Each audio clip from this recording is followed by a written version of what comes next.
Second day after I find this bird. Yesterday I have made a other recording. I have given some millets, raw rice, and some water. She is very active. See how active it is. I tried to leave him from this, but it is not able to fly. It can able to walk, but not able to fly.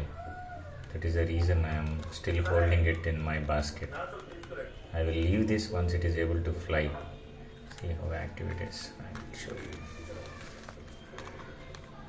See how active it is.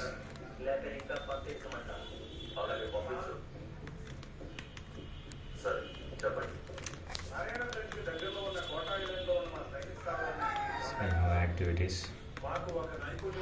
Trying to escape, but I am not able to find how I can leave.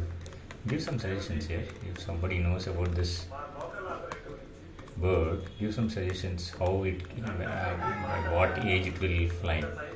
Like that. Thank you.